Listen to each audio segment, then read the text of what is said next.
All right, so welcome to the Wayland Library. We are excited to have Peverill-Conti here to talk to us about the library land project. He's the executive director and co-founder of the project, which is a 501c3 charitable organization. Their mission is to explore, document, and promote public libraries and educate people about the essential role of these institutions in our communities. Greg has been a park ranger at Alcatraz, a public relations executive, and now with the Library Land Project, he's continued to find ways to combine his curiosity, creativity, enthusiasm, and communication skills to spin yarns, craft stories, and connect people and institutions. I try. For those of you joining via Zoom, which I hope you'll join us soon, feel free to put your questions in the chat and I will read them aloud. And we are recording this, so you'll be able to watch and share again later. Thank you. Thank you very much. Yay.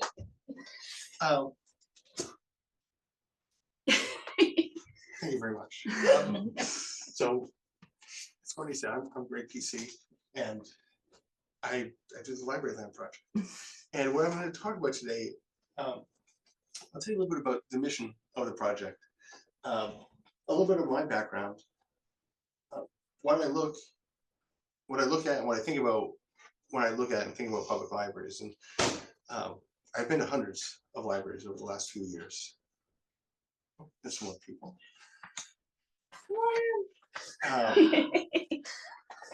And then Without walking. Come on in. I'm going to talk about kind of major areas that I look at, and then kind of go through examples of those with libraries I visited over the years.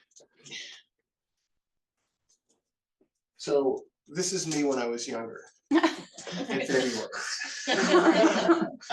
So I had a long career in public relations, 30-some years. I started in California, did it and enjoyed it for a long time. In 2017, I started my own agency with a friend, and we needed a place to work. And we decided to meet at the Newton Free Library. And it was terrific. They had nice study rooms, they had fast Wi-Fi, there was plenty of parking. This is good. So we decided to go to a different library the next time. And we went to Waltham. Very different library, a very different community. And then we went to Weston, and then we went to Wellesley. We kind of cleared all the W's. We eventually came here to and we started keeping a little informal score. Just, you know, this one has great parking. This one has really beautiful study rooms. And after about a dozen, we decided to try to go to all the libraries in Massachusetts. And we've made a big dent. We have 250, 270 of the state's libraries. There's about 460 here when you count branches. And one of the things that I noticed, maybe after 25 or 30 libraries, was that people did not really understand what libraries do. They don't understand the services that are offered. They don't understand the role that libraries play in their communities. And that really set the ball rolling in some ways. So we traveled around the state. Across 2018, went to 100 public libraries. The last one was Franklin on New Year's Eve. Just right under the wire. In 2019, we were asked, it was suggested that we should go to Library Legislative Day, which is a day where anyone can come to the State House and talk to their senators and reps or their staffs about why libraries matter to them, what services matter. It's just an opportunity for citizens to get a chance to speak to legislators about the issue of libraries. And I had all this data. I had notes I'd taken from all these visits, and we had photographs, and we tried to figure out, well, what are we going to do with these? So Library Legislative Day was coming. We decided to launch the Library Land Project to coincide with that, because by the 2019 we were meeting librarians who knew who we were when we showed up. That you guys aren't creepy First Amendment auditors who come in, like, you like libraries.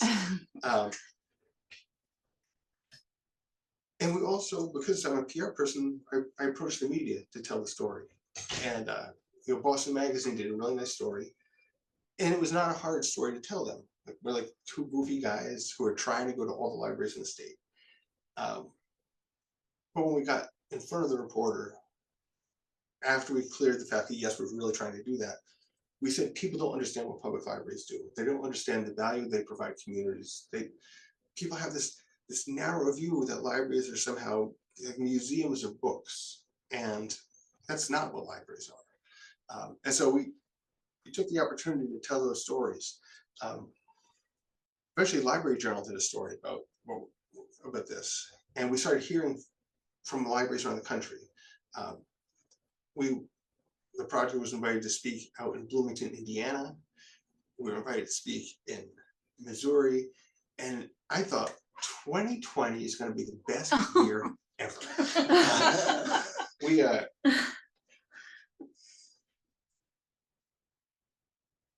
We ended up, I drove out here to Indiana in February of 2020. It was a really fun voyage. I think maybe a dozen libraries. I'll talk about some of them later on. So 2020 started off well. I was I was an on-call at Dover. And I was thinking, I want to become a librarian. And then on March 12th, I got a call from the Dover Library saying, don't bother coming in tomorrow. We're going to be closed for a few days.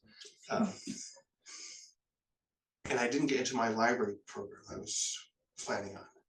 So suddenly it went from being the best year ever to the worst. But over the course of 2020, the project used the time well. We became a 501c3. So, and we did it in record time. It took less than 2 weeks to get the IRS approval, which was shocking.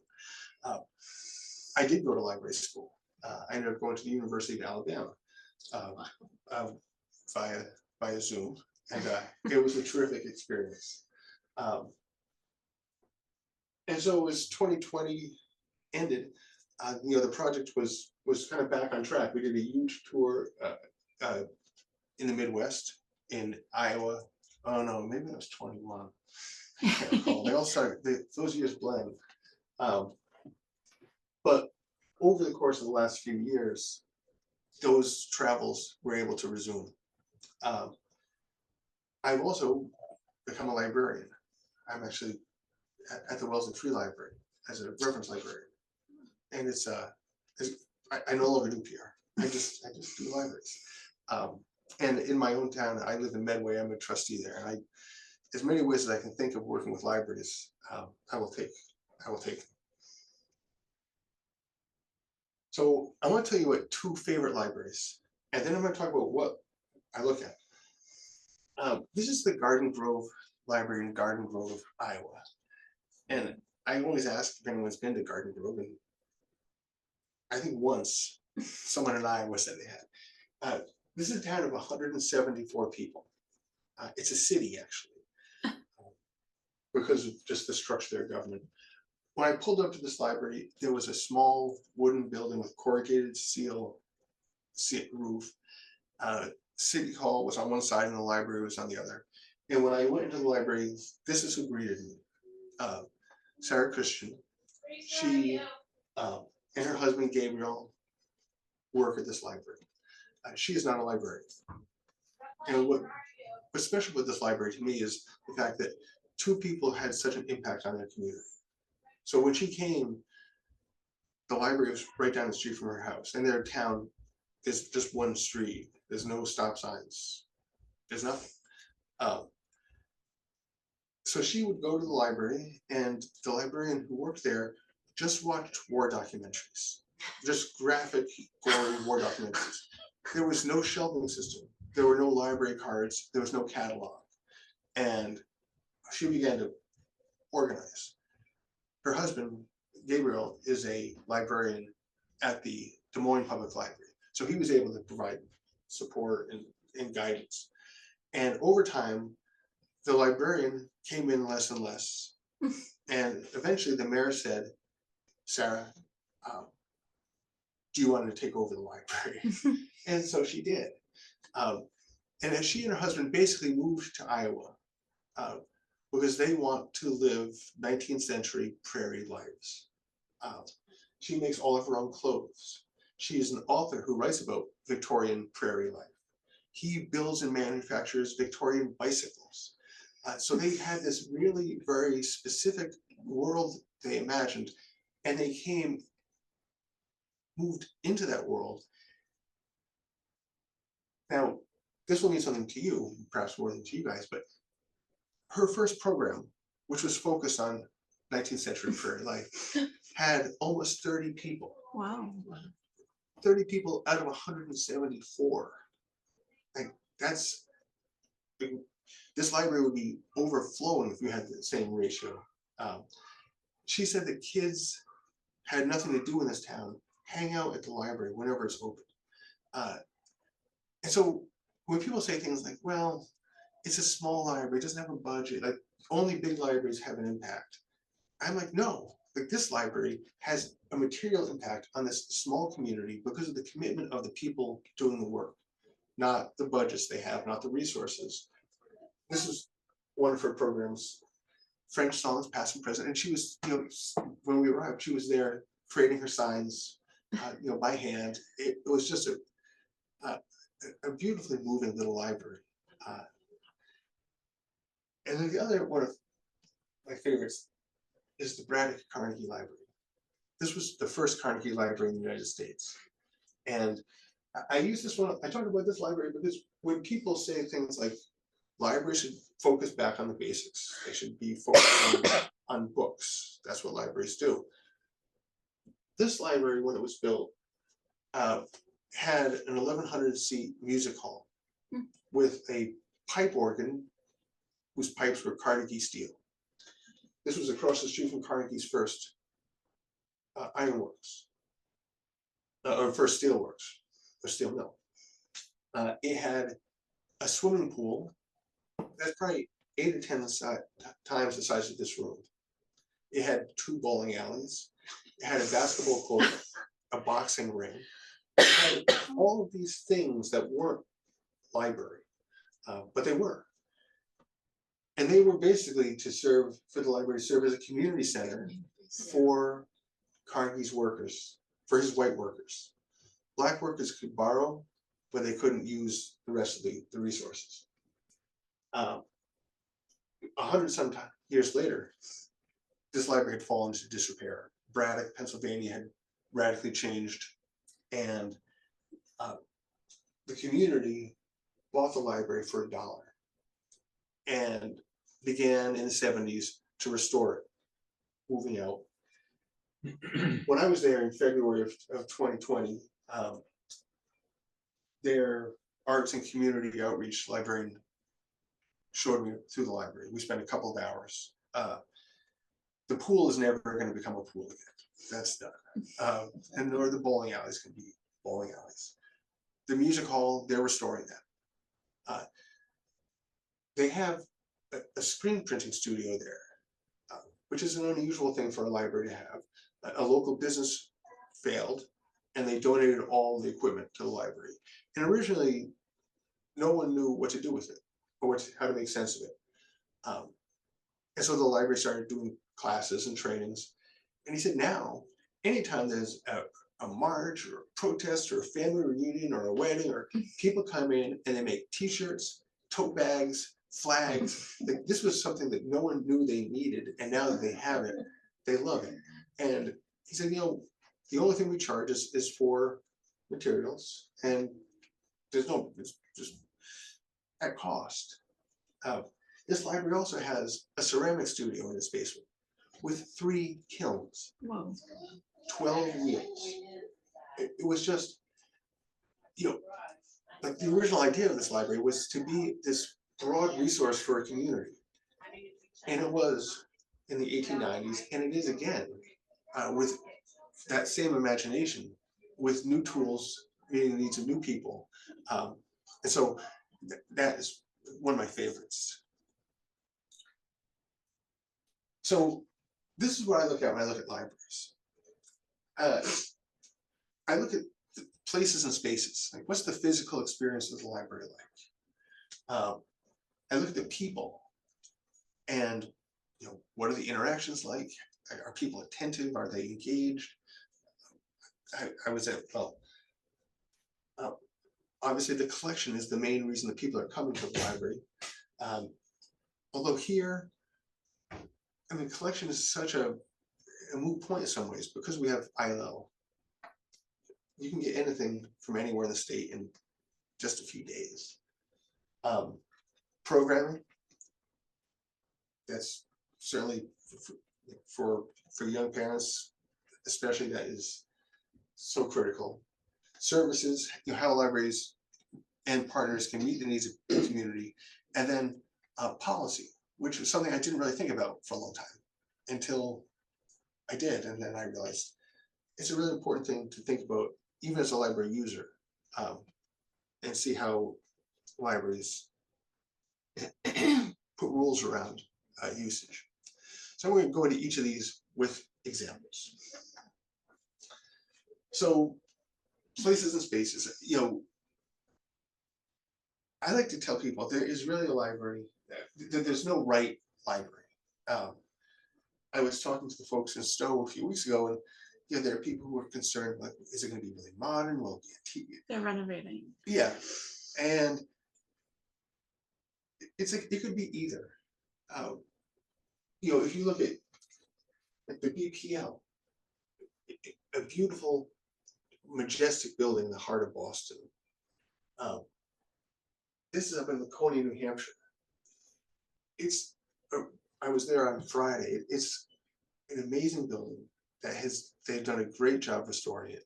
And then there's a modern addition that does a really beautiful job of mapping and matching a lot of the external features. Plastow, New Hampshire. This is my childhood library, although it was not in this building or this location. This is the Dover, or the Sherburne rather. Has anyone been to this one? It just reopened after almost 7 years of, I think they started in 2017, and it just reopened. It's a really lovely library. And then of course, Wayland, where space is presenting challenges, as it does for libraries everywhere. And then Provincetown. I like this. My wife and I, her brother had a boat and we sailed to Provincetown. It was really fun. But the first thing, like there's the tower, but the next biggest building in the town is the library. And you can see it from a ways off. And I like that its role as a beacon. This is the first experience that people have of a library, when they arrive and you're confronted with the exterior. And so things I look at, what kind of condition is it? Does it fit in the community? I think a library that's strange to me is the library in Foxborough, where you have a very traditional New England downtown and then a big brutalist building that was plunked down. Not a great choice. You also need to think about external spaces. As people near the library, they're going to have a chance to interact with the grounds, if you will. So Framingham, on the far side there, they just built a new ramp. Their old ramp was not fully ADA compliant. And so they spent a couple of years expanding and rebuilding that. They ended up not only with a ramp, but with a bunch of public space outside the library that gets used just for people to relax. This is in Camden, Maine. The library overlooks Camden Bay or Harbor, whatever. Atlantic Ocean. It's got a gorgeous view. The library itself, the exterior has an amphitheater and a whole series of gardens that are part of the library. And then this is in Peverill at the Lawrence Library there. Deb Spratt, the director, is actually one of our board members, so I'm a big fan. This is something they did with grants is the only accessible nature trail at a library in Massachusetts. Lots of qualifiers, but she recognized we have this space. How do we make it available to the community, and how do we make it available as broadly as possible? I was there earlier this year, and they're about to do. They're going to add an experience for people with no sight. So they're constantly thinking of ways to meet the community with the outdoors, which I thought was really lovely. People come to use study spaces. People come for work, and that was my introduction to libraries, was as a workspace. Those on the side, that's at the Wellesley Free Library. Those were an afterthought. When they did their renovation during the pandemic, they added these study rooms and didn't realize what that was going to mean. They are used from morning till night. It is a huge boon to that library to have these, and people come from outside the community to use them. This is the library in New Hampton, New Hampshire. I went to school there and used to use their library from time to time. And it was really fun to go and see and talk to the librarian, Jerica. And she said, the reality is what we needed space for is for students to come and sit and collaborate and work together. They ended up moving a lot of the stacks out. They reduced the size of their collection, and they put in just a lot of really pretty comfortable workspaces. This one was just one that reminded me of what classes were set up like when I was there. And then here in the middle, this is at Sherburne, and I like it. But it's got a little place to work, but it's also got coat-hooks.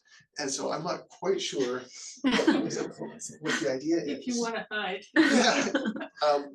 But they are trying to maximize what they can do with their space, and they've done a really an incredible job.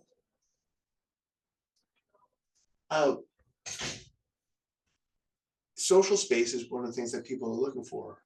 And I think the first time we heard that explicitly, I was talking to the director of the Walpole Public Library. And they built 6 glass study spaces, and then a large seating areas. And he said, this is what people in my community want, is places to be together, places to be able to work. And you see that in different forms in a lot of libraries. This is again Sherburne. They have so many seating areas. They have 2 fireplaces. It's just a very, very comfortable place to sit and socialize. You recognize this? I've seen people using that room, and I've used it myself to visit with friends. And then this is in Atherton, California. It's one of the most expensive zip codes in the country, and they opened a brand new library, and I was super excited to go see it. And it is a lovely library, but it did not, to me, it wasn't as amazing as I was hoping it would be. But it is beautiful. I mean, you can see floor to ceiling glass overlooking, forest and open land, and then just the furniture and fittings, all just amazing. It makes it really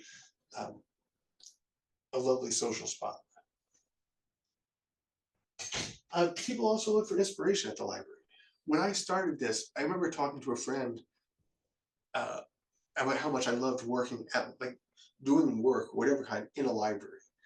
And I just said, it's inspiring to be in spaces that are just beautiful. Because he was arguing, well, you could just go to Starbucks, Dunkin', there's always a place to work. And I had just been to the Franklin Library. And if you've not been to the Franklin Library, they've got this beautiful reading room.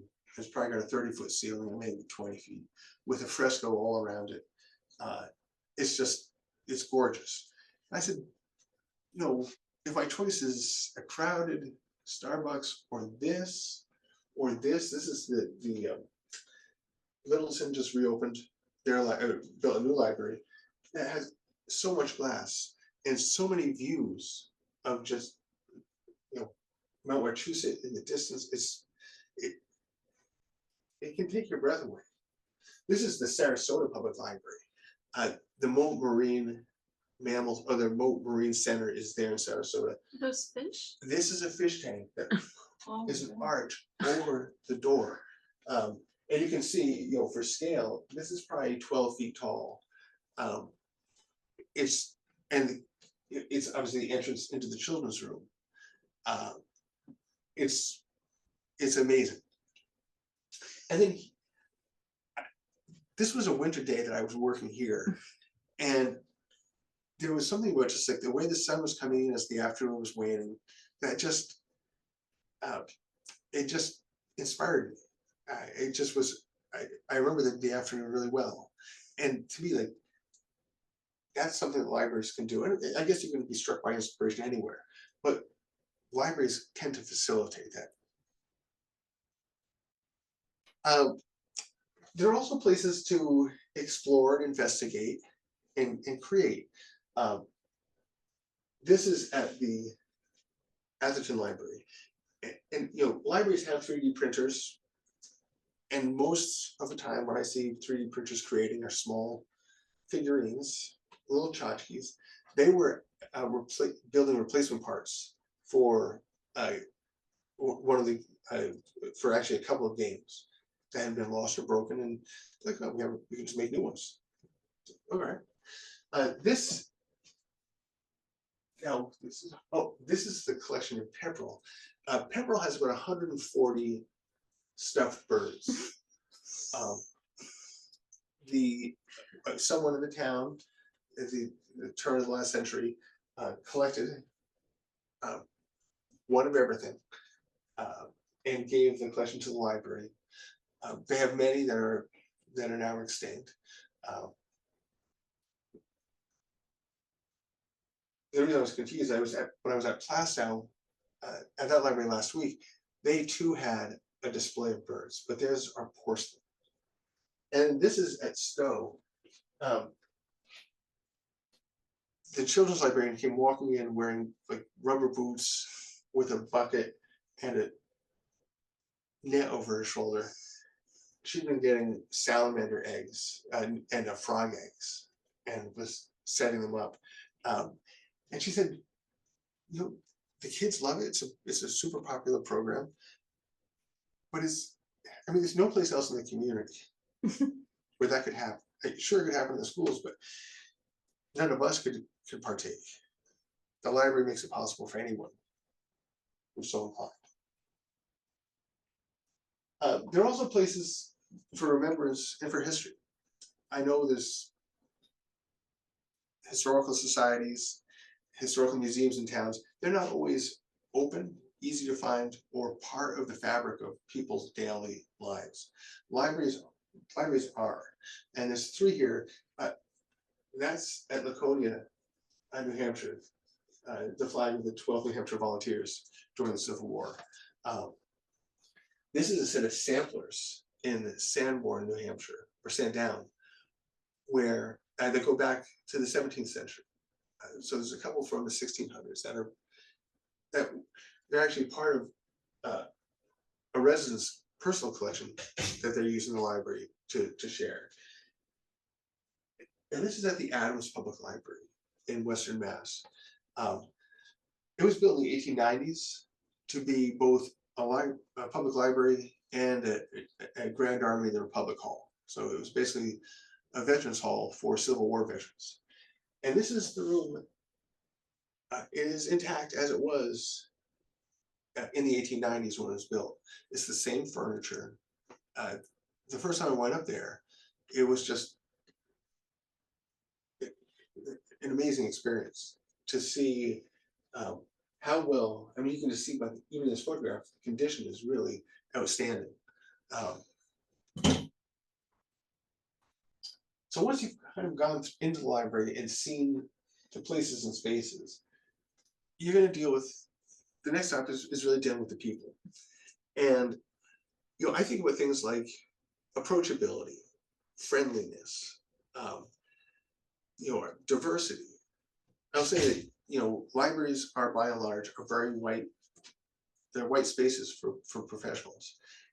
And I remember being at the Westlink branch of the Wichita Public Library, and I was making notes, and I wrote LSW for Library So White, and I was getting ready to leave, and I stopped at the information desk to ask a question, and the person answering my question was deaf. And it made me realize, diversity can take a lot of forms. And the fact that a frontline public-facing person couldn't hear, I thought that was pretty, it sent a really good message.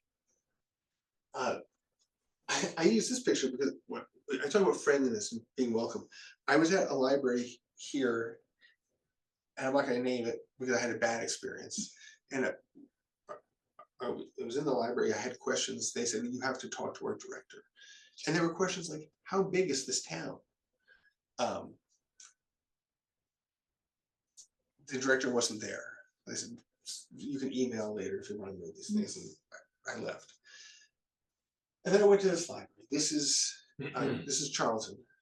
And I got there and I spoke with her and I said, hi, I've never been here before. How big is the town?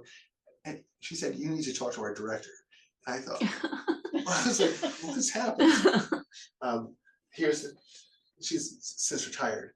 But we went and met, and she's like, I just need to change my shoes. Do you want a tour? And I said, yeah. And so we went through the library. It used to be the city hall as well. It was a really interesting building.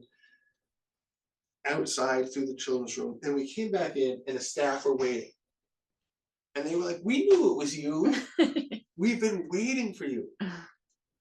And to me, like that's the experience that we should all expect. That when we walk into a library, they've been waiting for you. We're here just waiting.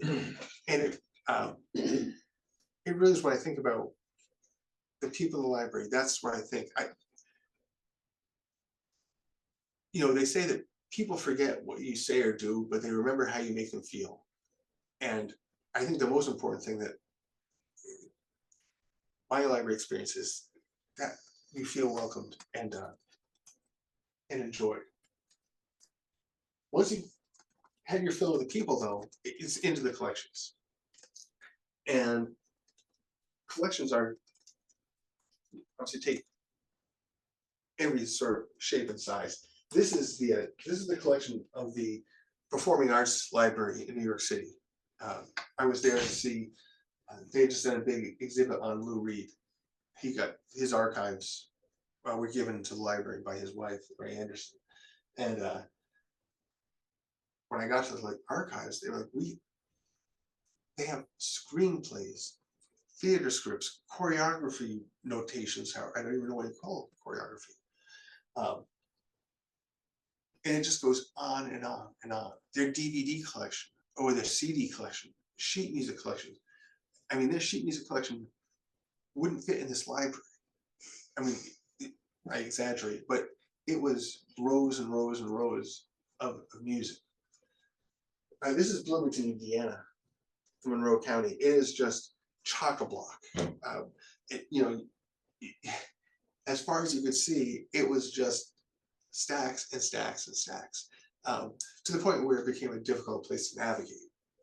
And that's something that libraries had to deal with as well. As you've got huge collections. Sometimes the collections become outdated. You have to think critically about what do we need to include and what can be shared if we know that it's somewhere else out there. And this is in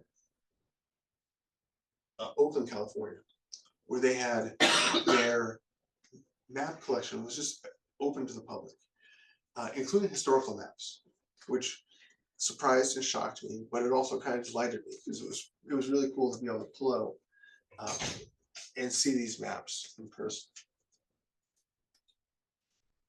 Programming is a big thing. This was the last few days of Dover. It was Carnival, and in March of 2021 or March of 2020, and we had a steel drum band at the library, which was really nice. We kind of considered that was like the last thing that happened to the library. This was earlier in that week. These are all different flavors of potato chips, and I honestly didn't know that there were there's like 25 flavors of Lay's potato chips, and it was like, can you guess the flavor? But because of we'd heard of this virus, we made individual cups for everybody. This is, you can't really see here, these are the salamander eggs that she brought in Stowe. And this was at a branch library in Indiana. They had a collection of about 400 hand puppets that had been built up over years. And I'm sure the kids loved it, but as they aged, they must have been like, please stop with the puppets. But it was a really lovely commitment for the library to that more so than any other type of manipulable.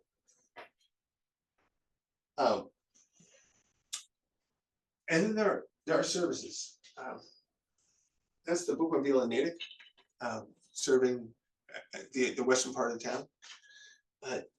This was the Rutland Public Library. Rutland's only a few thousand people. It's so small that they don't use library cards. I asked how does that work? And they said, well, we know everybody, so we don't need cards. They also, though, vaccinated over 100,000 people at their library. Their library is considerably smaller than what we have here. It's a town of maybe 3,000 people, but their fire chief, as soon as they knew what the specifications for storage were going to be, said, we're going to do that, coordinated with the library to say, we can do this. And so they became a major vaccination center. This is at the Husty Mayfield Library in Zanesville, Ohio. No, Zionsville, Indiana. It's a nursing station, which you see more and more at public libraries, either these standalone units or study or workrooms that are carved off for use.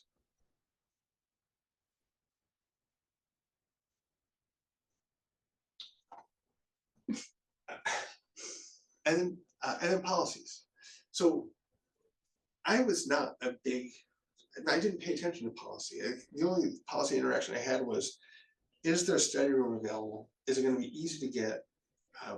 Or is it going to be annoying in some ways? Now that I've become a librarian, I have much more understanding of the value of policy. And I think people should think about policy. At the Santa Clara Public Library, they made it very easy to sign up for study rooms. You can just scan the code in with your phone, and there you are. It is the biggest bone of contention at the Wellesley Library is how to manage study rooms, because there's so much demand. Framingham, where I've worked as well, they also have a set of policies around the study rooms. I would say Wellesley has more policies than most libraries. And I think that you think about Wellesley, it's a town of executives and managers. They're people who think, for whom policy is central. And the library is run that way, and it works really effectively.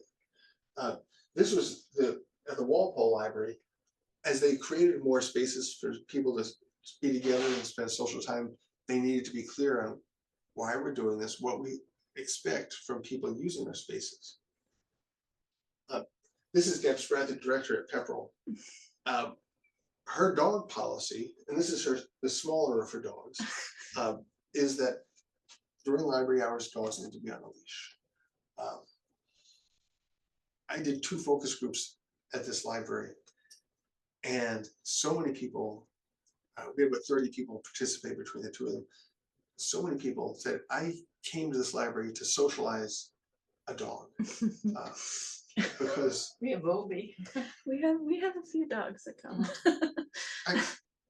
at Wellesley, dogs are not allowed except for service dogs or when they do reading to dogs.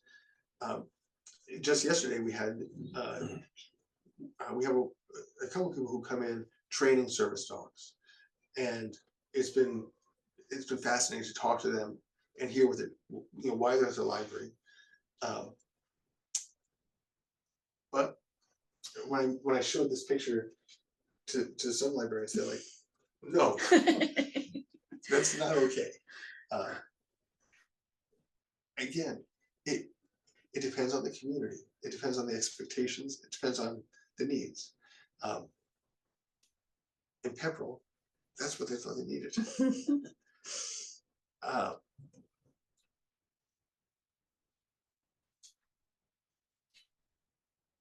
And then it's out the door. This is something that is also a part of the library experience that is often overlooked. It needs to be a complete package. Like when you walk in from the outside and you can appreciate the exterior, when you're kind of going through the space, but you need to walk out satisfied. You may not get what you want, and it happens all the time, but you should feel that the time you spent was time well spent. And I think it's up to librarians to provide that, but it's also up to the public to ask for it, to kind of demand what they want and need. And that's something that I think as people travel around public libraries, that you'll take chances to do. And so I have I have a tool that I've been using with people that I use. And if you don't have a phone, I can send you this. Libraries measure a lot of things. They measure how many people come to the library, how many books go out, how many programs, how many people attend programs. And that's all really important. But the things that I think are most important are things that are a little harder to get at through quantitative. And so I ask 4 questions of people. What do you love about this library? And trying to get an answer to what makes people happy about the library, like what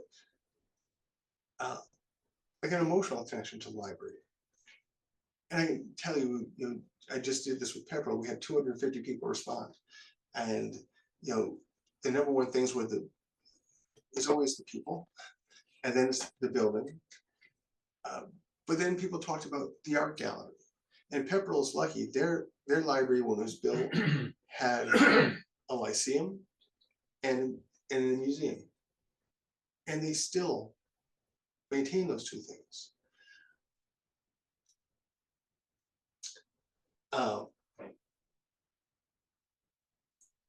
Then what do you value about the library?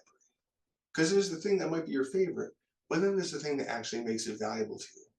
Is it access to resources? Is it a chance to connect with people? Is it a place to socialize your dog? Is it a place for your kids to make friends? So that's a different thing than what you love. The 4th question is, or the 3rd question is, what do you wish the library understood about you? And I think that's not always a question that libraries ask, but I think it's a question that we need to think about. I did this in Medway as part of my trustee work, and it was really interesting to see what people wish the library knew. Some of it was pretty negative. I was really surprised. Some people in Peverill said, I don't want the library to know anything about me, and that's fine. But a lot of people said, things like, I wish the library knew how isolated I felt and did more programming for, for adults, not even seniors, but there's a lot of people in their 30s and 40s who are like, I work at home, I'm just isolated here. And then if you could change one thing about your library, what would it be? And those are questions that, they're not quantitative. They're very qualitative questions. But I think those are questions that help or can help shape the way you think about the library experience, and certainly can help the way librarians think about how that is provided. Um, if you want, I can send you a link to that. That might be easier than scanning. You can find Libraryland. There's a website, librarylandproject.org, where stories of visits to libraries and then issues facing libraries appear. And then it's on Facebook as well, at librarylandproject.org. And those are the things I had to say. And then there's a few minutes left if anyone has any questions. Thank you. You're welcome. What's your worst experience at an unnamed library? I had one in New Hampshire the other day. It was a nice looking library.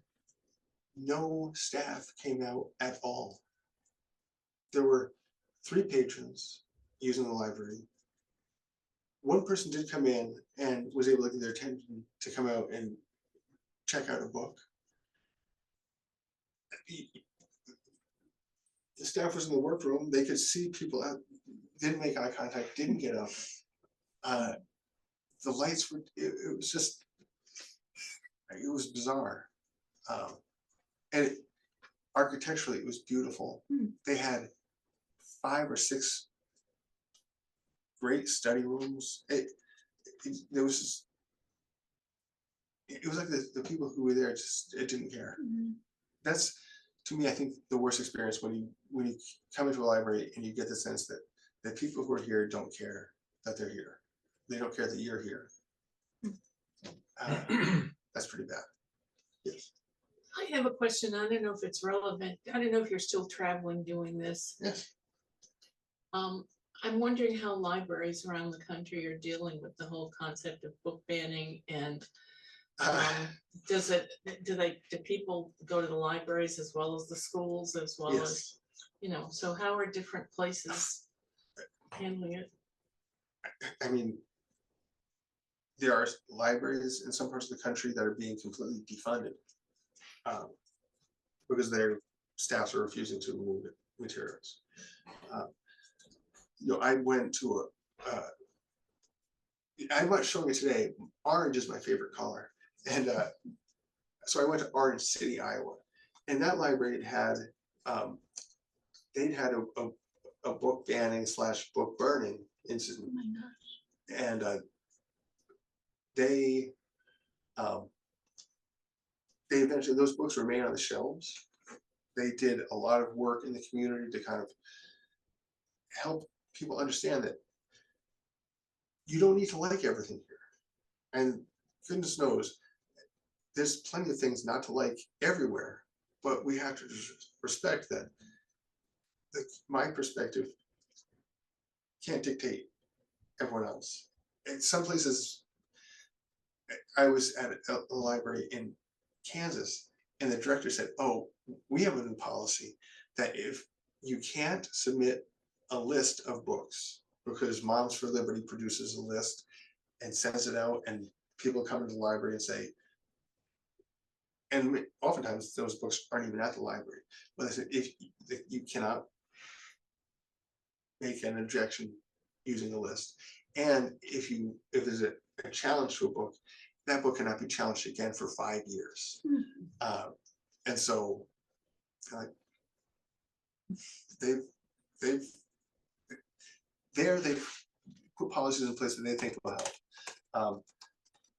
You know, I went to I got my degree at the University of Alabama. Most of my classmates are now at libraries across the South, and they have a much different experience. I mean, even here, we had challenges at Medway. Not formal, but we had complaints about titles. I mean, have you had any here? That's what I know. Yeah. Unfortunately, there's no single solution. I mean, the ALA and their intellectual freedom subgroup or organization has been pretty outspoken. But, you know, you're seeing libraries and library boards that are being remade without the best interests of libraries. I mean, you have boards where people aren't even library card holders, like aren't library users, are just, you know, wanting to be able to kind of inflict their views on everyone. So the libraries have no real legal way of telling these. Policy. Yeah, policy. I mean, libraries fall back to the First Amendment. We have this Library Bill of Rights. There's a Library Code of Ethics that describe, you know, the, I was in Canterbury, New Hampshire, and they had the Library Bill of Rights and the Code of Ethics posted. They were from the 1960s, but even then it said, you know, no censorship, no no imposition based on you know individual beliefs on materials, and frankly, like that's something that is part of the library DNA, and so it's really difficult when you know you do see communities. There's one in Texas where the library board was disbanded. A new board was created, not following open meeting laws. Just and at that library in particular, the now chairman of their board said libraries should not have any fiction. It should only be nonfiction and for educational purposes. And the group making the decisions on what books to include in that will not include any librarians. And unfortunately, that's what they were elected. And so you have places where you've got elected officials who are, you know, not following library best practices. And I don't know how libraries are going to fight back against that. You have no idea how fortunate we are here. Oh, yeah, we do. I mean, You know, not just libraries, No, but all around. yeah, but I mean, there's large parts of the country where interlibrary loan doesn't exist. Where if you want to use interlibrary loan, you have to pay for the shipment of the materials to you. Where if you don't live,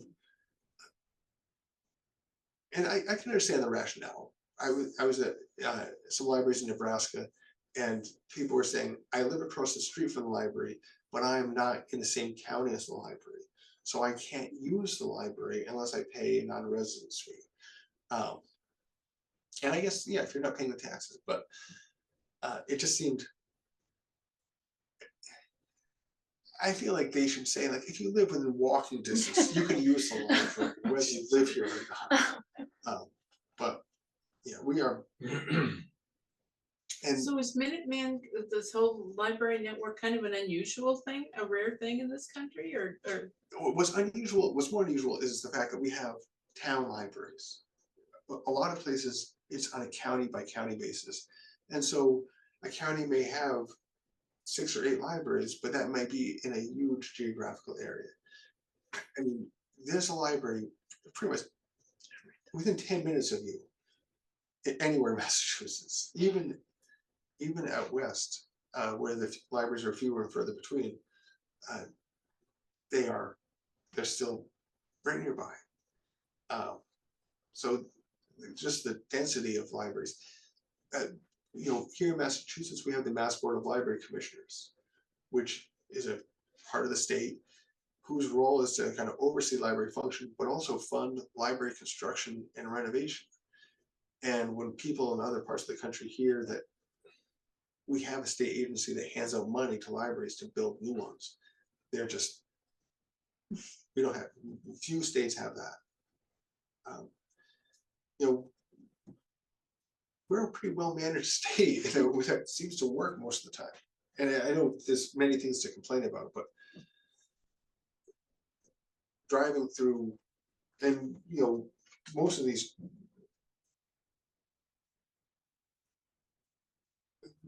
all this travel is by car. You know, well, I flew here and drove around, but this was all just driving. And you know, you just, I mean, libraries are emblematic of the communities they serve. And when you go to parts of the country, Cambridge, Ohio, they're like, we are the only entertainment in this county. And they had one library and a bookmobile. Like, we have no movie theaters, no bowling alleys, no shopping malls, nothing. Like, that's a real problem.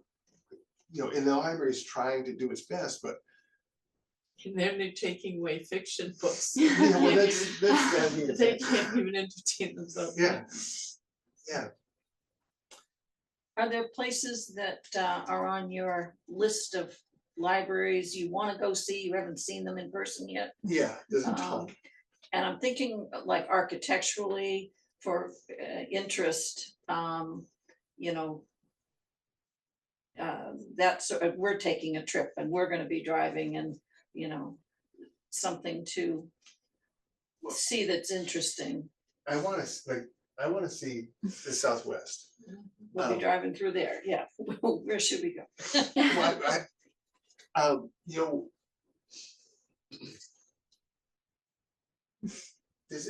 there's a one in,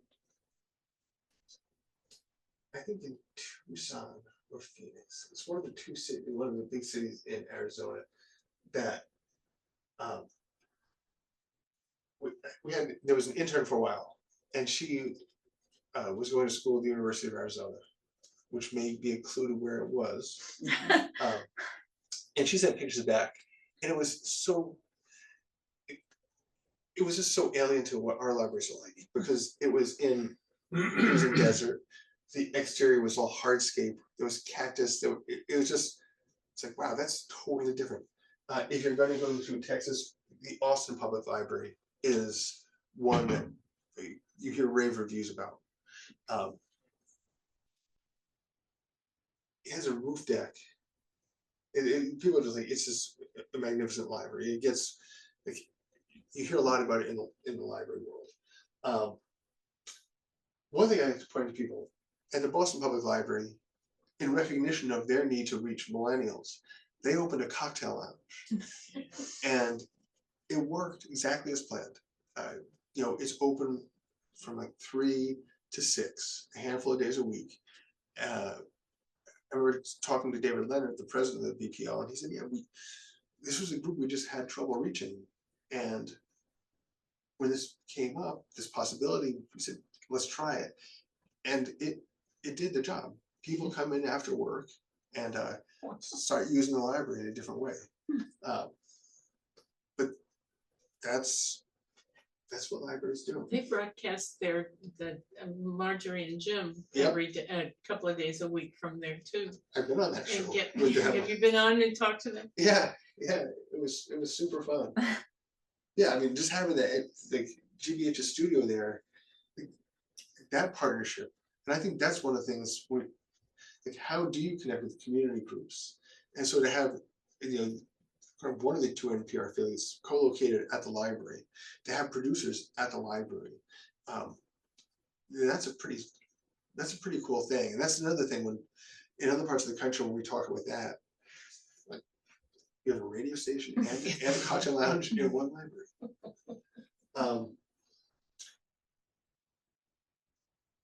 Like, I want to go to see libraries in Columbia. I was talking to a woman from Columbia, and she said, you know,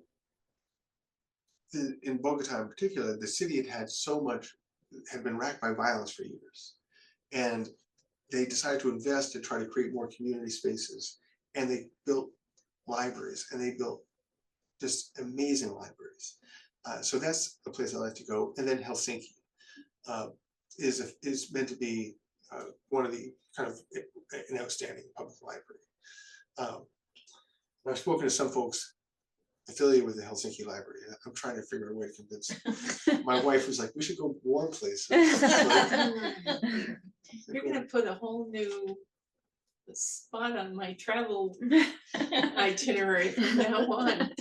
Go find libraries everywhere. Yeah. Do. I mean, like, when you walk into a library, for me, it's like super grounding. It calms me. to read the bulletin boards and to see like what are people in this town talking about? To see the architecture and to think, you know, what was the discussion that resulted in this? Especially, I was at the Lenox has a beautiful public library that was a courthouse. You know, it's out here, and has there's this big central rotunda on the second floor that was the courtroom, and they said, oh, you know, when we took it over, there was a drop ceiling here, and people had put just like cubbies in throughout the space. And I understand, you know, it had changed hands so many times. But what was the discussion that said we should take this beautiful room and put a drop ceiling?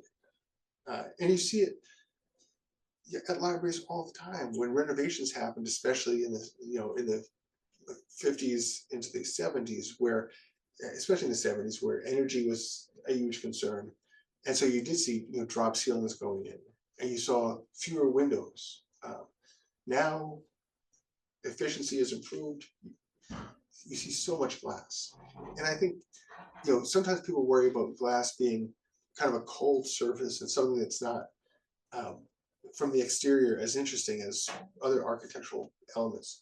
But if you think about the experience from inside the library, where you can suddenly see the world outside, it is, yeah, I would encourage you, when you travel, go check out the public library. Just visit one and see how different it is or how similar it is, and see what, it got me hooked. And after a few hundred, I was like, this is where I want to spend my time. So I became a librarian. Is there a difference between the blues and the oranges? The oranges. I know orange is your favorite color. These are the ones I've been to. Oh, okay. So, and this is outdated. This was based on a Mass Board of Library Commissioners map, or a spreadsheet rather, of all the libraries. And I said, I took the data and said, make a map. And as I go to libraries, I turn them from blue to orange. I kind of feel like I should just take the blue dots off because it is confusing. And there's a few red ones that these were libraries that are permanently closed or were closed at the time. And it's gonna be hard, like cutting on that's gonna be the hard one. The rest, I mean, this part of the state, in fact, Berkshire County contacted me to say, will you come out? Like the Chamber of Commerce, whatever, the travel and tourism said, will you come out and visit and write about our libraries, because we have so many beautiful ones, people don't know about them. And we were able to then coordinate a trip to look, okay, these are the days libraries open, these are the hours, and plan an itinerary. I think we ended up seeing 22 libraries over the course of 3 days. And there were some where we showed up, and even though it was meant to be open, there were a couple that weren't. Which was a bummer. But yeah, 2020 made it much harder to get out to see libraries, and then working. It really Gets in the way. it really is interfered with travel, but it's worth it. I'm so thankful every day I walk into the Wellesley Library and just feel that good library vibe. So those are the things I think about when I think about libraries. And hope you will too. Yeah. Thank you so much.